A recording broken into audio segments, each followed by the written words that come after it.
Welcome to the debate. I'm your host Sana Maqbool with you at PTV WORLD. In today's show, we will be taking a look at the situation and the huge catastrophe that Pakistan, of course, is faced with at this moment, something that is of epic proportions and has been talked about and said that it is unprecedented. We, of course, have seen many flood-like situations in the past as well, but there have been huge rainfalls and massive floodings in various parts of the country, in which the most affected areas include Sindh, Balochistan and South Punjab, along with other areas in KP, Azad, Jammu and Kashmir, and also Gilgit-Baltistan.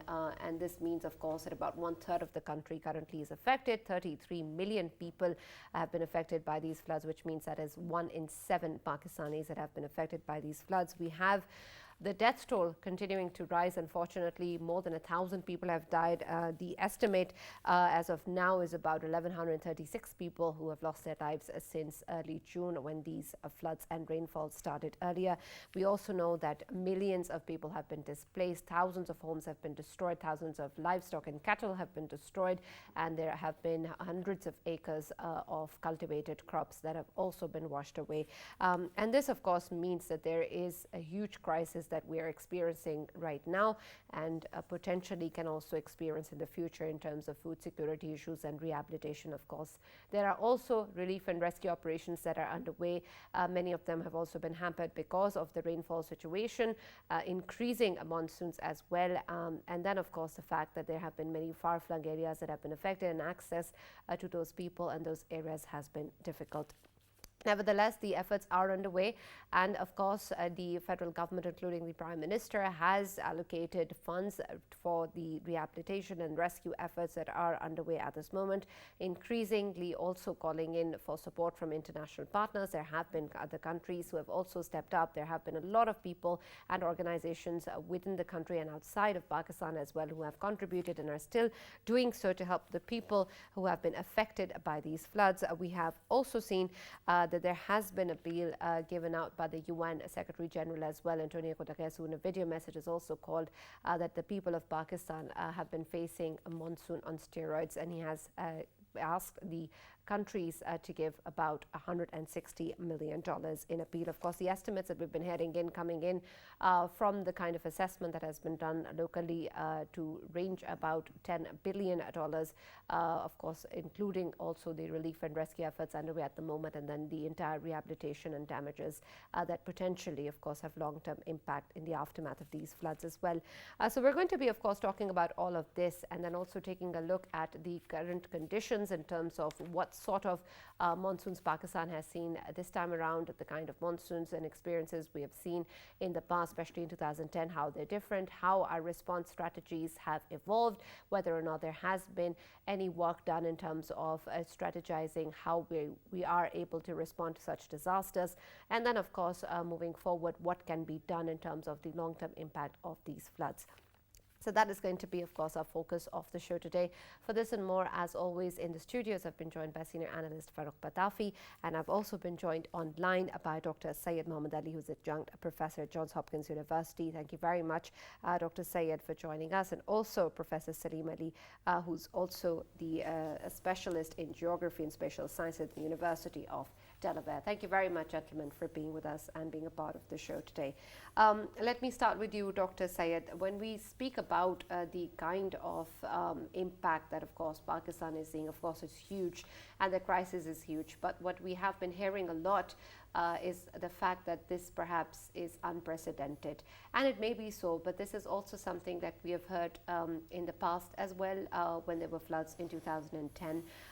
Do you think that when we talk about the way that things are being affected at this moment, or how Pakistan is experiencing the changes because of climate change and because of various other factors as well, we have had any sort of evolution in terms of the way that we look at these things, the way that we understand the changing patterns of monsoon, or the way that we understand the changes that we have experienced, not just from 2010 to now, but also that, and also all of the other various factors that Pakistan has been facing almost every year. We expect flood-like situation in the country.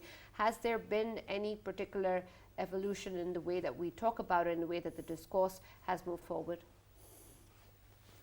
I would have to say that sadly, Clearly not enough, because if there had been, we would not have seen the kind of damage that we are seeing. Yes, we have very little control over the sort of emissions being pumped into the atmosphere, but at least we should be reimbursed by the international community.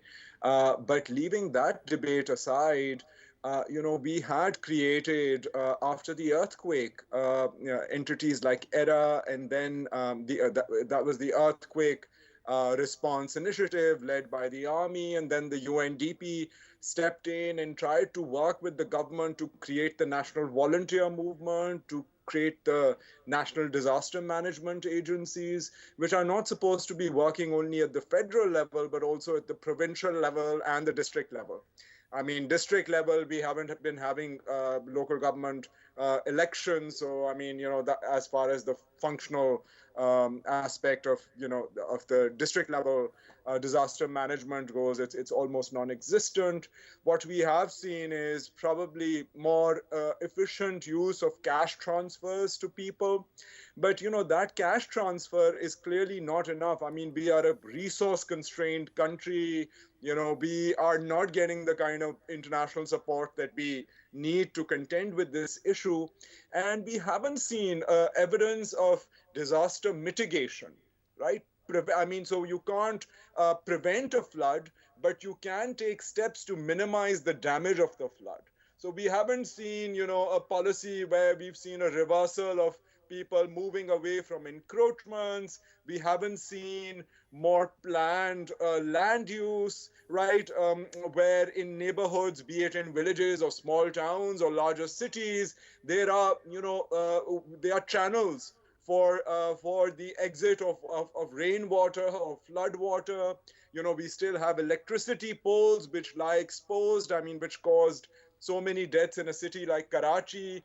We don't have in roads and railways. Often they are without culverts. So we don't have systems in place, to provide adequate relief and then to provide rehabilitation in a way that makes Pakistan more resilient to Right. these kind of inevitable disasters which are coming our way.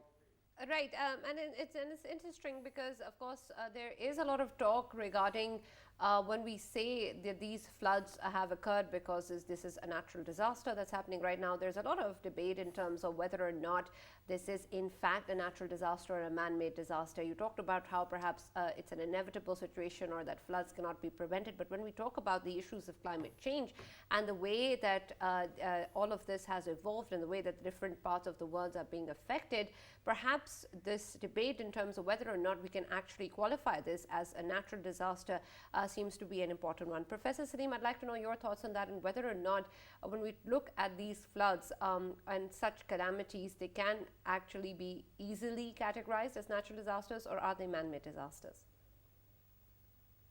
Well, with any kind of social ecological system, there is a natural component and a social component. And this is clearly the case with the flooding. This is unusual in terms of the amount of rainfall which has fallen, and clearly climate change has a role to play. So climate change has been also accelerated with carbon emissions. So there's a man-made contribution to that.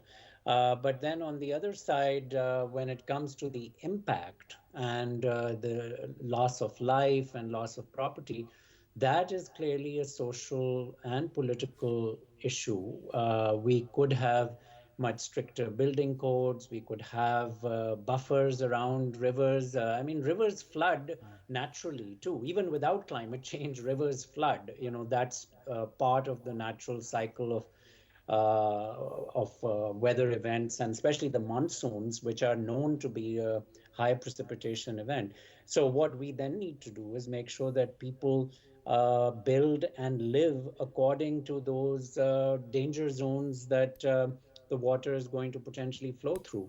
So the other aspect to this is whether we can have engineering adaptations to these kinds of issues. And maybe we can talk about that later, but that is also an important aspect of the conversation as to what can we do in the future. If we can't limit populations living in these areas, then what can we do in terms of engineering solutions?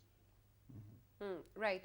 Farrukh, when we talk about, of course, the way that we have responded over time to the fact that there are areas that are prone to floods, and especially since after the 2010 floods, do you think that there has been emphasis or work done in terms of the way that we can actually improve or minimize the impact of such disasters, such as the reference that Professor Salim was earlier talking about, the engineering adaptation, or the fact that even yesterday when we were talking in the show about this, whether or not we can construct houses which are perhaps in a way better designed or better placed in terms of preventing such situations. And then also the fact that maybe there has been a lot of focus in terms of the infrastructure facilities which haven't been perhaps placed logistically speaking, or when we talk about the way that we have evolved our response mechanisms, such as flood warning systems or other such details, there hasn't been much work in that area, and has been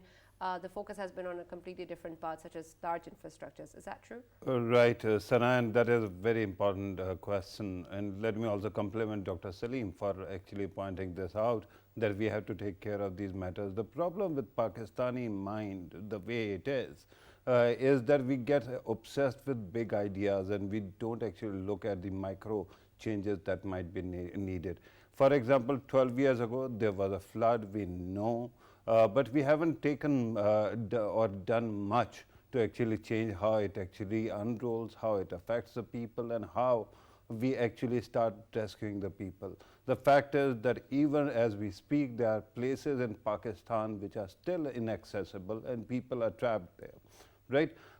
Regarding Swat, there was something that was pointed out yesterday, that buildings were actually, when there's ebb in the waters, people actually start constructing there. And there's an example that was given yesterday about Nala Leh, that is here next to Islamabad. And their two encroachments have actually constrained the flow of water. So when you actually, drop the ball, or when you take your eyes off the ball in this magnificent way, you're looking at dams and you keep on talking about the need to build dams, but you don't look at what micro changes that you might be needing at the grassroots level. This is exactly what happens. Let me give you another example. For example, there were floods. We know that so many people, millions of people have been displaced, and look at how media was covering it. I mean, it took BBC to point out that women stranded in these areas were prone to further problems because of their toileting needs, sanitary needs, and other issues. None of Pakistani media, 50 plus channels and multiple publications could actually point this thing out. Right. So there seems to be multiple layers and filters of problems and the way we perceive things, that we actually don't focus these issues. At this moment, earlier you were saying that the world community is not responding the way we were expecting. I think the world community actually is responding. China, our closest friend, announced on the first day that they are sending an aid. They once again sent aid. Pope Francis actually prayed for Pakistan. UN's Secretary General is going to travel to Pakistan, and he is going to arrive here in solidarity on September 9th. From India to UK to Europe, elsewhere, we are getting the messages of solidarity. And as things unfold, we are going to see aid money also start pouring in. So the problem is not with the world. The problem is how we handle these issues domestically. And I think that we still haven't given proof that our response as a nation is of that a nation, right? And that creates a lot of problems. Let us hope in coming days that changes. Absolutely. Let me also welcome in the debate Mr. Ali Amir, who's a social activist, and he's joined us from Sindh. Thank you very much, Ali, for joining us. Can you hear me? Yes, yes. I'm audible? Yes, you are. Ali, when we talk about the situation, of course, in Sindh, particularly interior Sindh, we of course know this has been one of the most affected areas regarding these floods. Can you give us an understanding of the kind of relief and rescue efforts that are currently underway, and what sort of areas do you think are still in dire need of our help? And the way that we keep hearing an increase in the chances of rain, what sort of steps and measures have been taken to help the people prior to such issues occurring? Yep, thank you. First of all, like since day one, I have been working in Kharpur city, district Kharpur. Um, the devastation that this torrential rain brought us just in Kharpur, where I have been working, it's totally unprecedented, and I haven't heard that all of the houses, majority, like I would say, uh, like crops, like households, like animals, like even though the huge number of mass displacement that yet taken places in Khyber Mirasjas. Like I have been working in Taluka Kingri of Khyber Miras and Khyber Miras city. Uh, like as we have been like watching in news that another taluka of Khyber Miras, Thari Mirwa, which is totally flooded with water, and people have been displaced on their own. Like when it comes to administration and when it comes to the relief work, I haven't seen like on very first days, like when it started, when people like make it on social media, on other uh, mark like on our electric media. Administration is now just busy and like dewatering the cities and the major cities like where I have been working, Kharpur Mira city, like Sakkar city, and like Nawab Shah city, Ladkana city. Because of Right. there is a reason behind this. Because these torrential rains were also unexpected for administration, civil administration as well. This was Right. totally unexpected. Ali Amir, let me ask you another thing. You are there and you are seeing things as they are. Let me ask you, how reliable are the numbers that are reaching us?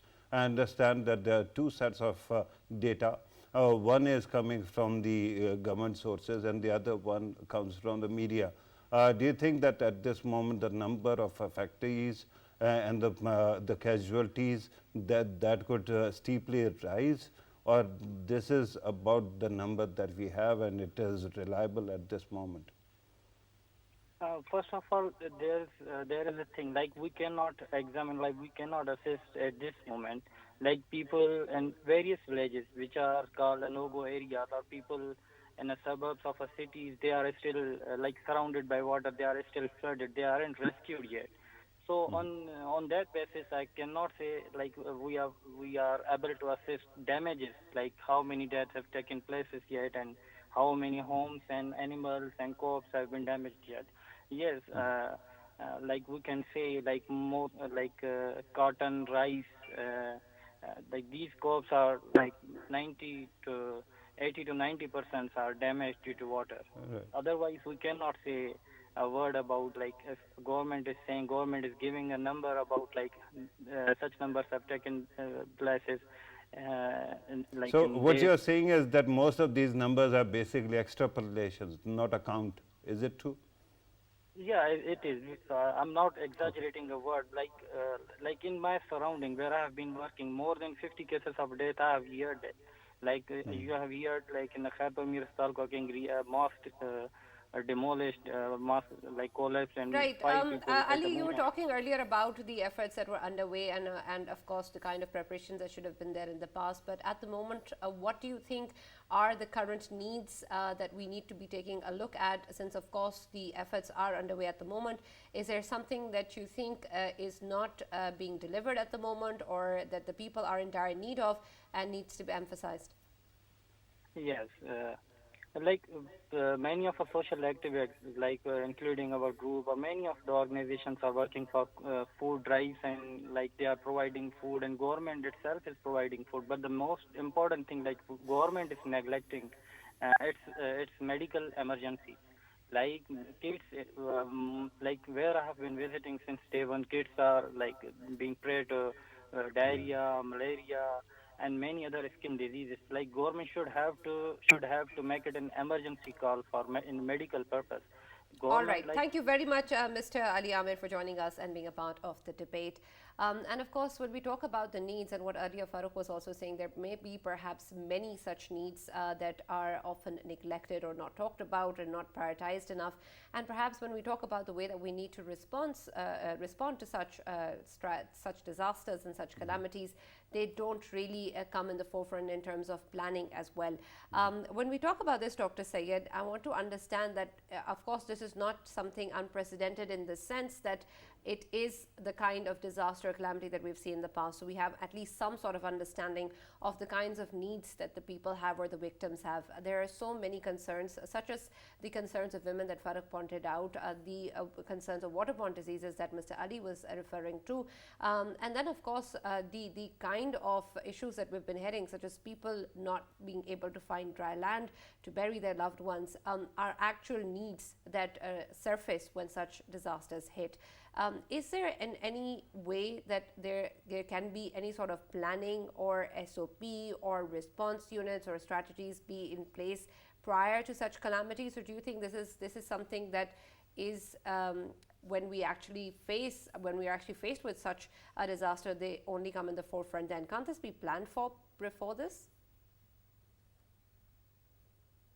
You know, in the past couple of decades, we have the international architecture for dealing with disaster has really evolved. I mean, things like OCHA, which is the UN's arm for coordinating disaster response, has come to the fore. It has been, it has been using Pakistan as one of the pilot cases to sort of, to coordinate different types of needs like water and sanitation and food and education and, other sorts of needs which emerge in an emergency situation, climate-induced disaster situation. Then there are also humanitarian protocols like the humanitarian, action protocols, which go into minute detail in terms of, when you are forming lines, to try and ensure that women are, given space in line. A line. So we've been seeing images of prominent politicians throwing sacks down from a helicopter. Not the way to do it, right? Yeah. I mean, because that's where the strongest will reach out and grab that stuff. Also, Mr. Pitafi was talking earlier, about sort of infrastructure needs. I mean, our work in, post-earthquake, and having worked with the ILO subsequently after the 2010 floods on the ground, there are lessons that could have been learned and have not been learned. And to give you two quick examples, after the earthquake, it was realized that schools and all these places that were supposed to be well constructed were the ones which fell like a house of cards because of contractor irregularities. And then there was such emphasis on trying to create seismically resistant, buildings, and it was this onerous bureaucratic process by which this was being done, and even the donors were preoccupied by this. And as a result of that, you had an insistence by ERA that they would give cash in hand to, earthquake affectees. And they would not give them cash in hand. They would give them money in installment for rebuilding houses according to these standards, right? But as a consequence, no one paid attention to land ownership. So the irony was that so many people were compelled to rebuild homes on land that did not even belong to them. So this is a form of elite capture. So if you're a local Sardar or a local Khan who has, this entire hamlet, you are the one who's getting all these houses built thanks to the donor community support, right? So this is the way in which elite capture keeps sort of, reoccurring, and I think donors and the government, certainly, there are ways and means in which they can be prepared to hit the ground running when these disasters strike. Right. When we talk about, of course, all of these measures, they're extremely important. But there's an important aspect that was also earlier raised in an interview in which Ms. Myra Hayat was giving to BBC, where she mentioned the interesting aspect of whether or not we're asking the right questions and asking the right questions from the right people and who's really asking them. Professor Salim, when we take a look at, of course, the issues of accountability and climate change and the way that they're impacting the world, it's important that we understand that there are, of course, global contributors, and Pakistan seems to be contributing less than 1% to these greenhouse gas emissions and still, of course, suffering a huge amount. And there has to be a lot of efforts with regards to that at an international scale, particularly from the developed world. But is it also not important for the issues such as these, such as the way that the global north needs to be responding to the people or to the world, that needs to come in from the people inside the global north as well, and then talking about this on an international scale, because a lot of it in terms of what we're talking about is important to, of course, the people of Pakistan, and to hold the authorities accountable in terms of the measures that they've taken. But similarly, it's also important for the world to understand that when we talk about the way that perhaps the money is going to be utilized, or the way that perhaps Pakistan is going to respond, are questions that are for us to ask as well, and for them to ask the global north what it is that they're doing. Yes, no, absolutely. I mean, Myra Hayat is an anthropologist, and so she's approaching it from that point of view, as Muhammad Ali as well, in terms of how the people themselves and their behavior is often incentivized through some of these other power differentials which exist in the world. So I think we need to ask any and all of these questions. I mean, this is what a complex system necessitates, is that you can't just say there's this one silver bullet. But what I would say is, with reference to especially the kind of international mobilization that is happening around flooding in many parts of the world, there needs to be better coordination. This is not just a South problem.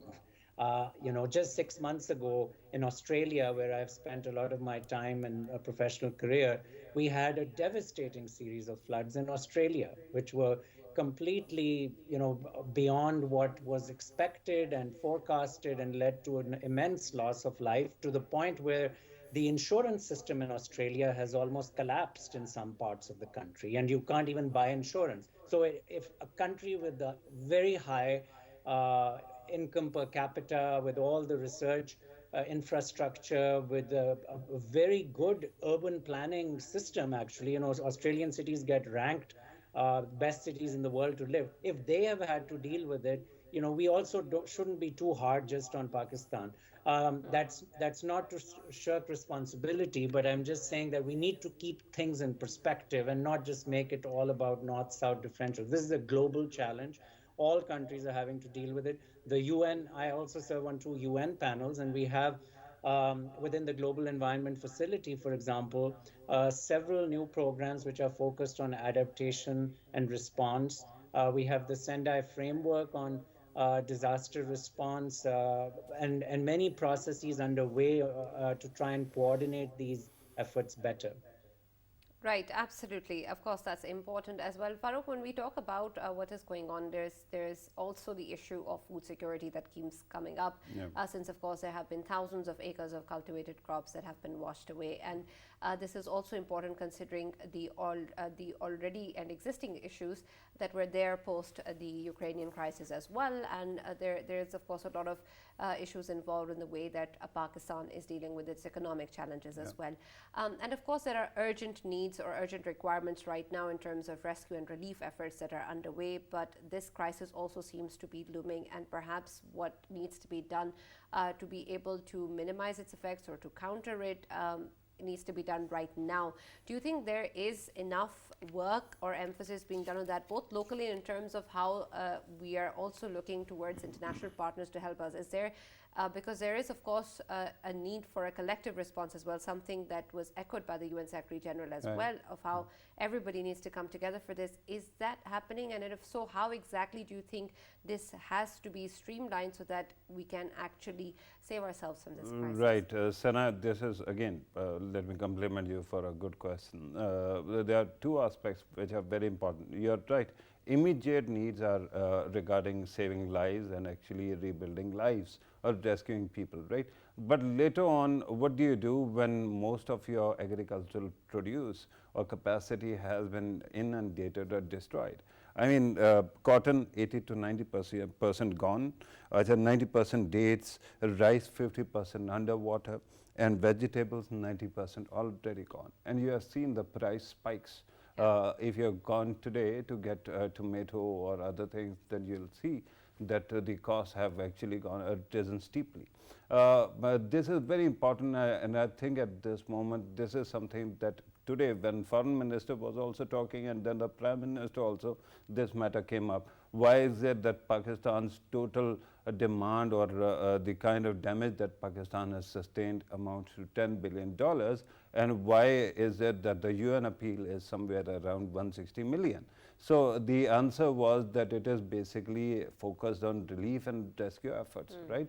Later on, then there's going to be a broader estimate or broader assessment, and then we are going to come up with a final figure, and then we'll be able to try to find ways.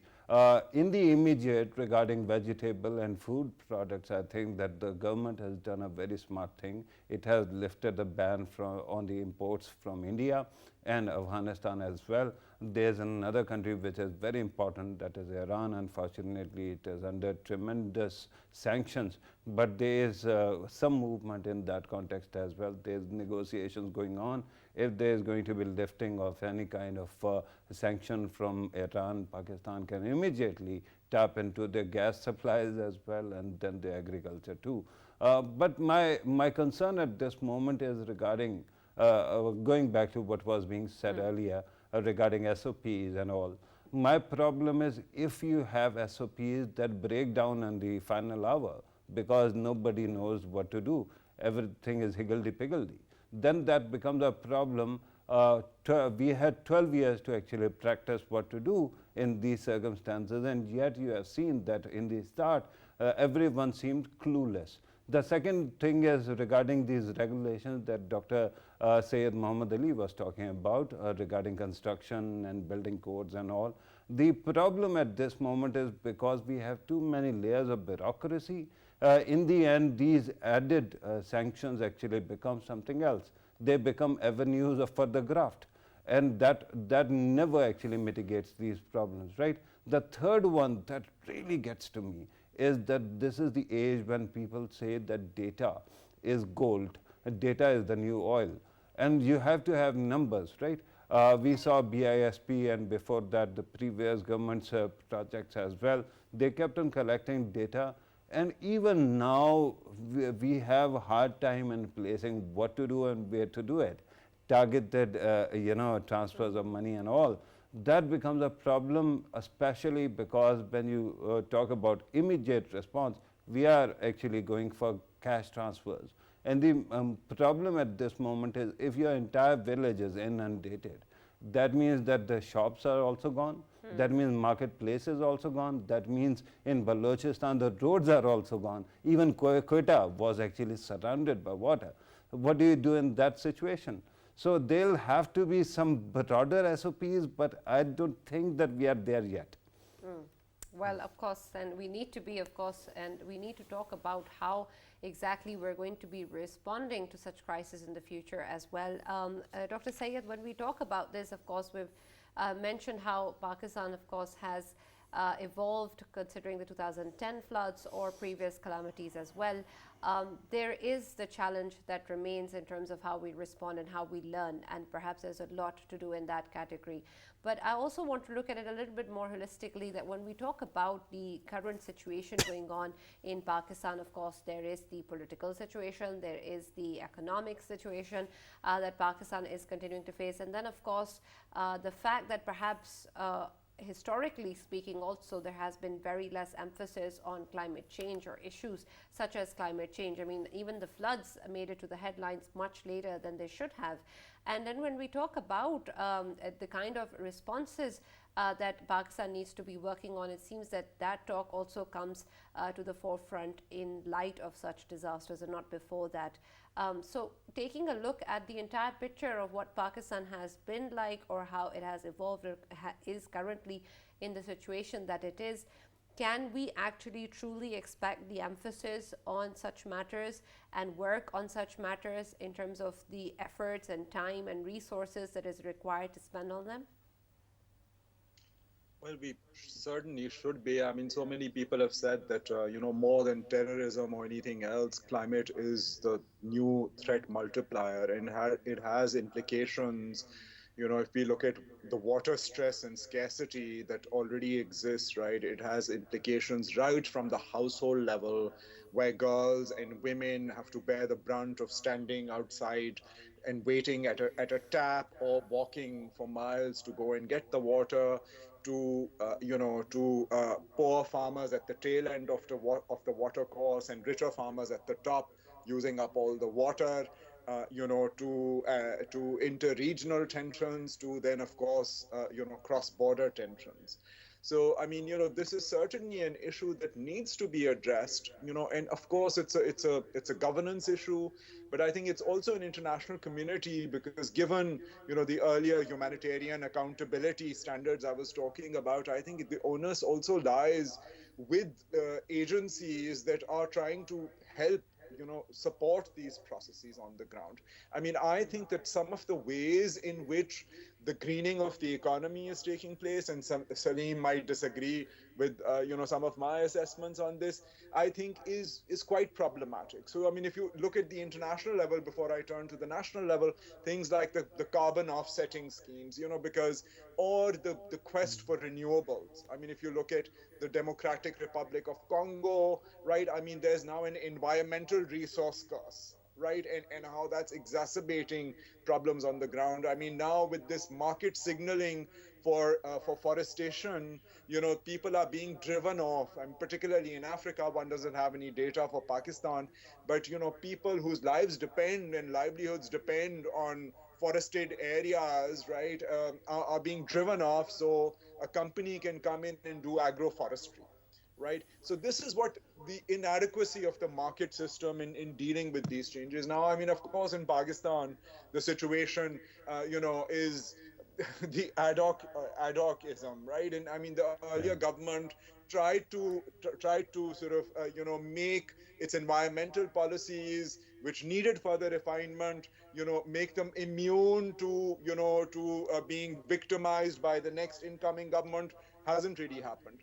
But there's so many other things, right? I mean, the former government sanctioned, we were talking about riverbanks earlier. Look at the development around around the Ravi River, which is so contentious. So with the one hand, there was the tree tsunami, and on the other hand, there was a signing off on something which WWF and others have expressed concern about. So I think there's a long way to go, and these are governance issues as well, Right, in but terms of building the Dr. capacity. Saab, is it not true that Pakistan has, when you talk about broader discourse, we have this obsession with certain cities? For example, we are talking about Ravi, we were talking about Orange Line train in Lahore. Of course, it went on repeatedly went to the courts. But when you talk about the way things are done in Sawat or elsewhere, hardly any court actually people don't go to the courts, or these matters don't rise to the high court level. Don't you think that there seems to be some obsession with only one city or few cities, Karachi, Lahore, perhaps Islamabad, Pindi, and a couple of others? I'll just comment on that. This is a Sure. constant conversation with reference to infrastructure investment. And actually, in Pakistan, I have had the good fortune of visiting 150 plus countries now, partly because of my UN work. Pakistan, if you look at the rural infrastructure development, is much better than most developing countries. And money has been invested in places like Sawat and Gilgit-Baltistan, others, some from the public sector, some from private entities like the Aga Khan Foundation. But so you're right that yes, at some level, urban areas get more governance attention, like with reference to the kind of litigation. But when it comes to actual infrastructure development, it's often much better than many other developing countries. Now, when it comes to the way in which the Ravi situation that Dr. Sayed was mentioning, and the inconsistencies in policies. I think that I totally agree with. What we do need is what we call a systems level analysis on what is going to make sense from the point of view of the entire ecological system, Yeah. not just the river. So, like the previous government was very focused on tree plantation. Well, tree plantation is good, but it's only part of the system. And we do need to think about what implications that has. So, that's where I would see it as the most important intervention. Right. Right. Professor Salim, if you could also comment on the fact that when we talk about these interventions at a national scale, how much do you think we will be able to contribute to the impacts of climate change? Since, of course, there are efforts needed globally as well. But if we discount that at the moment when we talk about what Pakistan is doing or what can be done at a national scale, how much of an impact will it have on the effects of climate change in our country? And by the way, this habit of shuttling from one extreme to another, there are times when we are flooded, the way we are, and then half the time we face a drought-like situation, and then we keep on facing the circumstances where desiccation is also taking place, alluvial erosion is taking place. Do you think that there is some kind of system analysis that might help us understand why Well, and where we have gone wrong? absolutely. I mean, that is a part of the natural process. There are many climatic zones which are extreme, inherently extreme. Actually, I live in part of that kind of zone in northeastern United States has an extreme climate. Right now, it's about 35 degrees outside, and within 4 months, it's going to probably be minus 10.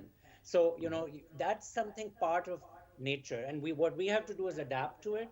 We've adapted to that through heating and cooling systems. We have adapted to that through infrastructure. And that's why I would say that much as, our anthropologist friends like to disparage the engineers have an important role to play. We absolutely do. In order to deal with these extreme events, there is a role for dams. That doesn't mean you build massive dams, but there is a sweet spot for building some kinds of dams which are going. I mean, natural systems have dams. Beavers build dams. There are animals which build dams. It's not just human beings. So I think we should be thinking about some engineering mechanisms, especially in some of these smaller rivers in KPK, that we should be thinking about some kind of small scale hydro, which also has flood containment component, and designing systems for flood containment, because then you can deal with the concern that is being raised about extreme events, because you are able to store the water. You can also have storage of water in many other forms as well. And generating energy. I mean, pumped hydro can be used as like an energy battery. So there's a lot of opportunity that we need to, but smart engineering, not this kind of maverick engineering where people come in and say we're going to build the biggest dam and we're going to build the biggest this, that. It should be smart and focused. Right, absolutely. And as an anthropologist myself, Professor Salim, I agree with you and hope that helps. Dr. Said, we're almost out of time, so I'll just quickly take your comment if you'd like to add something. No, I mean, I agree with Salim, and of course, I mean, it needs a multifaceted approach, and Salim, works on these kind of, sort of trying to think of these issues holistically. Yeah. I mean, I would just say that yes, there is, there is need to rethink these issues, and even at the broader level, I mean, where we have the Indus River Treaty. Now, so many people are talking about, the eventual, imagine 20 or 30 years from now, when you have these, various glaciers and the glacial melt is going on at an unsustainable level, that the water flow on which a country like Pakistan heavily depends, and the Indus is our primary source, when we start seeing that water going away. And yet there's no data sharing, right? I mean, it's a very simplistic, cut it in the middle. 80% of the water goes to Pakistan because India has other sources. The rest goes to India. And, and there's hardly any cooperation. Yes, they meet time to time, but it's a contentious relationship. They are not cooperating to manage the Indus basin. And that is something that if that Absolutely. does not happen is going to be an issue. Right, absolutely. Thank you so much, Dr. Syed Muhammad Ali, for joining us, and Professor Salim Ali for joining us and being a part of the debate. Yes, Farrukh, would you like to add something? Right. Since all our guests were actually speaking to their own sphere of influence, let me also actually put my own profession on the mat. The way our obsession, our media's obsession with certain things has been growing, that actually sadly contributes to the way political priorities unfold. Remember there is this issue of how populated cities are and where you have people meters because of their ratings, right? So consequently, television debate is going to focus more on Karachi, Lahore, perhaps Islamabad, a couple of other cities, and nowhere else. That's why Sawad's issues are not highlighted as national priority, and Lahore's marginal issues are also actually they're placed on television. But my question at this moment is 50 plus channels, so many thousands of publications, and yet we haven't been able to debate or discuss these things. Do you honestly think that what we are discussing today would have been possible to be discussed on any television channel in the normal days? Absolutely No. not. Why is it that we don't have scientific journalism? Why is it that we have removed economic journalism? These are important questions, Sana. If we don't take responsibility, then we will also become totally irrelevant. Absolutely, and we hope that the situation doesn't come to that. And of course, there is much work needs to be done at all levels and in so many areas. And we can only hope that we do something for the people who are suffering at the moment. And of course, we'll continue to talk about this and also giving you the updates from PTV World. Keep watching the debate and PTV World. We'll see you tomorrow.